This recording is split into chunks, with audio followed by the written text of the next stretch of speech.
वाकंड के अंदर रहते हुए 80 से 85 करोड़ का जो फ्रॉड हुआ, ये कितने अरसे में हुआ है? ये भाई फर्स्ट से जब से ये यहाँ पे आया है उस दिन से इसने फ्रॉड शुरू किया। 2010 से 2023 तक। 10 से लेके 2023 तक। इसकी मिसाल ये है कि आप इसकी 2010 से पहले की इसकी फाइनेंशियल कंडीशन देख लें क्या थी। FBR में रिकॉर्ड है, उससे देख लें कि 2010 से पहले ये क्या रिटर्न फाइल करता था। 30,000 का मुलाजिम था वहाँ पर एज अ कॉन्ट्रैक्ट सियालकोट में। उसके बाद जिस दिन ये फर्स्ट डे से यहाँ पे आया तो उसके बाद यहाँ से वापस नहीं गया। मेरा भाई मैं रिश्वत नहीं दे सकता, ना ही मेरी तरबियत ऐसी हुई है। ये बगैरत इंसान हमारी पैसों से लोगों के घर भी बना के दे रहा है, उनको उम्रे भी करवा रहा है, और काफ़ी सारे ऐसे इदारे हैं जिनका मैं नाम नहीं लेना चाहता, उनको भी ये रिश्वत दे रहा है। और मेरे से ये ऐसा काम नहीं होता, ना मेरी तरबियत ऐसी हुई है और ना मैं ऐसे फ्रॉड की काम कर सकता हूँ। ये मुझे इतनी थ्रेट्स मिल रही हैं, मुझे अननोन नंबर से कॉल्स आती हैं, मेरे घर वगैरह नंबर पे तकरीबन रोज़ कोई ना कोई कॉल आई होती है। और जो मेरे गवाह हैं उनको ऊपर भी प्रेशराइज़ करके उनको भी तोड़ने की कोशिश की जा रही है, उनको भी ब्लैकमेल कर रहे हैं कि यार किसी तरह ये इसके टूट जाएं। और मुझे भी बहुत प्रेशर है कि कोर्ट्स में से और ये जो केस किए हुए हैं इनसे आप हट जाएं। फुरकान भी, जैसे कि मुझे आपने बताया कि आपको इतने थ्रेट मिल रहे हैं, आपके घर वालों को परेशानी है, आपको परेशानी है, आपने क्या सदबाब किया इसके लिए, या फेस करेंगे ऐसे ही मजलूमों की तरह? भाई ये आपकी वसादत से मैं बताना चाह रहा हूँ कि मैंने काफ़ी सारी वीडियोज़ और अपना बयान भी रिकॉर्ड करके रखा हुआ है कि मुझे कुछ होता है तो ये और इसके दोस्त और जो इसके साथ शामिल हैं इस कानूनी साजिश में, वो सारे इस काम के जो है ना वो जिम्मेदार होंगे। बिस्मिल्लाहिर्रहमानिर्रहीम, अस्सलाम वालेकुम। मैं हूं आपका होस्ट मेहराब हबीब और आप देख रहे हैं टी इस मौजूद अपने शहर वाकंड में। जो इस टॉपिक की तरफ मैं आना चाह रहा हूँ, ये वीडियोस मैं करना छोड़ दिया, लेकिन कुछ वाक़यात और कुछ मौजू ऐसे होते हैं जिनको कवर करना ज़रूरी है। और वाकंड का शहरी होने के नाते, पाकिस्तानी होने के नाते, मुसलमान होने के नाते मेरा फ़र्ज़ बनता है कि उन टॉपिक्स को आवाम के सामने लेकर आया जाए। वाकंड के अंदर एक ऐसा वाक़या और एक ऐसी बातें आजकल ज़ेर गौर हैं फ्रॉडिये के नाम से, और एक फ़्रॉड हुआ है बहुत बड़ा, तकरीबन 80 से 85 करोड़ का फ्रॉड हुआ है। जिनके साथ फ्रॉड हुआ है वो मेरे साथ मौजूद हैं, और जो करके गए हैं वो इनके साथ क्या रिश्ता है, क्या मामलात है। ये 80 से 85 करोड़ की बहुत बड़ी रकम है जिसका फ्रॉड हुआ है, और ये ऐसा वाक़या कि जिसको अगर डिस्कस ना किया जाए तो मैं समझता हूँ ये ज़्यादती होगी वाकंड वालों के साथ भी, और जो लोग इस चीज़ में मेहनत करके पैसा कमाते हैं उनके साथ मेरे साथ मौजूद हैं फुरकान साहब, जिनके साथ ये वाक़या पेश आया। फुरकान भाई अस्सलाम वालेकुम। वालेकुम सलाम। कैसे हैं आप? ठीक है अल्हम्दुलिल्लाह। फुरकान भाई, 80 से 85 करोड़ का जो फ्रॉड हुआ है, आया कि ये हुआ कैसे, ये इतना बड़ा मामलात? भाई दरअसल ये है कि मेरे दादा की कंस्ट्रक्शन कंपनी थी, उसके बाद मेरे वालिद साहब करते रहे। मेरी ये 3rd जनरेशन है इस कंपनी में, तारिक एंटरप्राइजेज़ में। जब मेरे वालिद फोत हुए तो ये मेरा कज़न है बेसिकली, है मैं सोहेल मेरा रिश्तेदार है। तो ये आया यहाँ पर कंपनी संभालने के लिए। ये कंपनी टेक ओवर कर ली इसने, और मुझे भी जितने कोई एसेट्स थे और जो कोई चीज़ें थी वो सब इसने अपने कब्ज़े में कर ली, और उन पैसे जितने थे वो सारे, और इस तरह इसने भी फ्रॉड किया। और ये जितने पैसे भी हैं और जितनी प्रॉपर्टीज़ भी हैं और जो कोई एसेट्स हैं और जो कोई गाड़ियाँ हैं, ये सब कुछ इसने अपने। तो फुरकान साहब एक बात है, आपको उस टाइम में ये पता नहीं लगा कि ये बंदा फ्रॉड कर रहा है, इतने आराम से है और ये काम करना शुरू कर दिया इसने?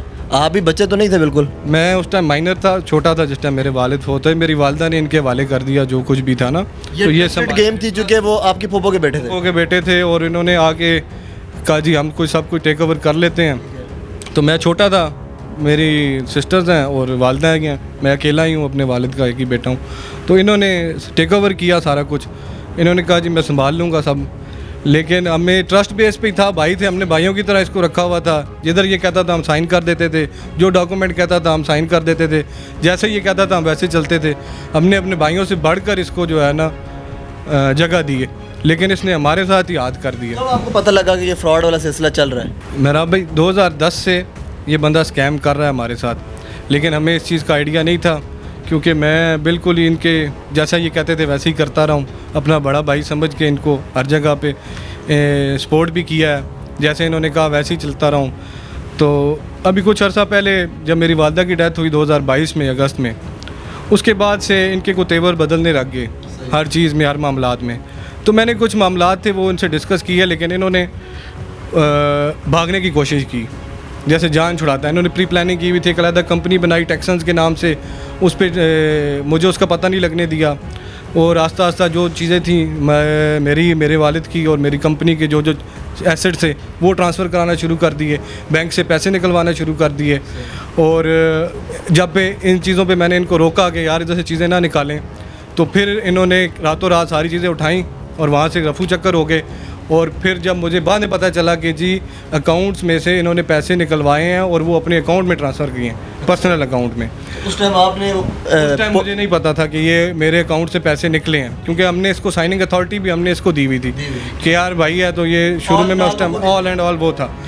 अब मुझे ज़रूरत होती थी तो उसमें वो खुद साइन करके देता था साथ डॉक्यूमेंट्स चेक वगैरह, तो जैसे था चलता रहा है। लेकिन इसने जिस टाइम ये अमाउंट वहाँ से ट्रांसफ़र करवाई तो मेरे साथ ये ठीक रहा है उस टाइम।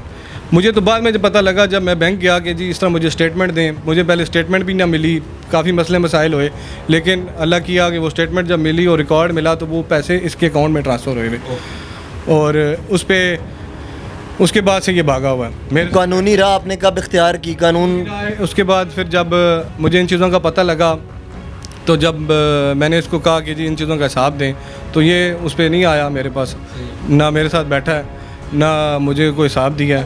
फिर बात बताएं, एक सेकंड आपको मैं रोक रहा हूँ, इस सब मामलात में उनके शेयर्स कितने थे? क्योंकि वो कंपनी चला रहे थे आपकी, आपने उनको ऑफिशियली कुछ हिस्सा दिया था कि नहीं दिया था, या ऑल एंड ऑल आपने बिल्कुल ही सब कुछ उनके हवाले कर दिया था बाय पेपर? जो शुरू में था ना, जब 2010 में मेरे वालिद फौत हुए तो 30% शेयर था इनका, क्योंकि हर चीज़ हमारी थी, इन्होंने खाली लुक आफ्टर करना था जो इन्होंने आपस में किया। लेकिन जब डीड बनी, मेरी वालदा से साइन हुई, मैं छोटा था, जो हमें पता लगा जी 40% का शेयर था इनका हमारी कंपनी में, 60% मेरा और मेरी वालदा का था। ठीक हो गया भाई। तो उसके बाद वो भी इन्होंने 30 की बात हुई थी, 40 का बनवाया और वो चलता रहा इस तरह।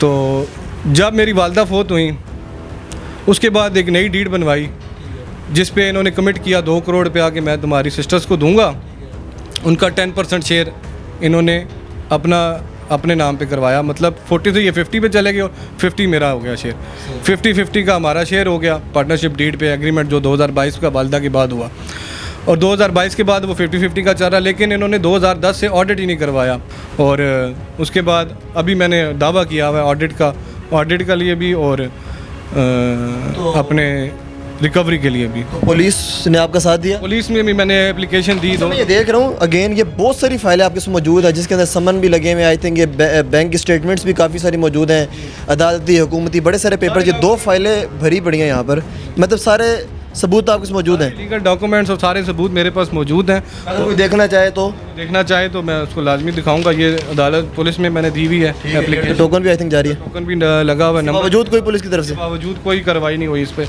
और ये 2-3 महीने गुजर गए हैं। अगर कोई देखना चाहेगा, कोई ऐसा काबिल बंदा होगा जो देखना चाहे तो उनसे रब्ता कर सकता है। ठीक है, मैं स्क्रीन पर शायद तमाम कम अज़ कम ये 100-150-200 पेजेस की फाइलें हैं, 2 जो यहाँ मौजूद हैं, और बैंक स्टेटमेंट्स भी मौजूद हैं जिसमें से ये पैसे निकले। सोशल मीडिया पे आपने बड़ी वर्किंग की इस हवाले से, आपको कोई फीडबैक नज़र आ रहा है, आपकी हेल्प होती हुई नज़र आ रही है कहीं? नहीं, फ़िलहाल तो मुझे कोई ऐसा कहीं से भी कोई हेल्प होती नज़र नहीं आ रही, लेकिन मेरा जो ट्रस्ट है वो कोर्ट्स पे है, और इंशाल्लाह मुझे उम्मीद है कि हमारी पाकिस्तान की कोर्ट्स जो हैं इसको ज़रूर सुनेंगी। फुरकान भी मुझे बताएं, आपको ये एक ही बंदे का काम लगता है?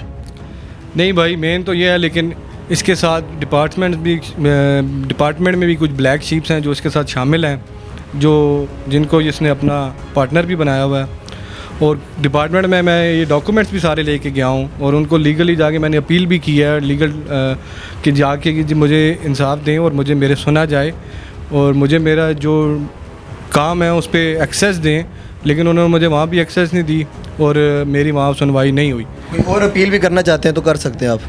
मैं उम्मीद करता हूँ कि मुझे अदलिया और पाकिस्तान के जो इदारे हैं वो मुझे इंसाफ ज़रूर देंगे, तो मेरी इनसे यही अपील है कि मेरे इस केस को जल्द सुना जाए। मैं उम्मीद करता हूँ कि इंशाल्लाह ये केस अपने मंतके अंजाम तक पहुँचेगा, और उसके साथ साथ और ऐसे बहुत सारे फ्रॉडिये जो इस चीज़ में मुलविस होंगे, जो काम कर रहे होंगे, क्योंकि ये एक बंदे का काम नहीं होता, ये बहुत बड़ा 85-80 करोड़ कोई मजाक वाली बात नहीं, कोई 1-2 बंदों का या 1-2 इदारों का काम नहीं है, बहुत सारे लोग मुलविस होंगे इसमें, और यकीनन जो हमारी वीडियो आला काम तक पहुँच रही होगी और यकीनन इसके ऊपर गौर खोज करेंगे और इस केस को मंतके अंजाम तक पहुँचाएंगे। चैनल सब्सक्राइब करें, वीडियो को शेयर करें, मिलते हैं नेक्स्ट वीडियो, तब तक के लिए अल्लाह हाफ़िज़।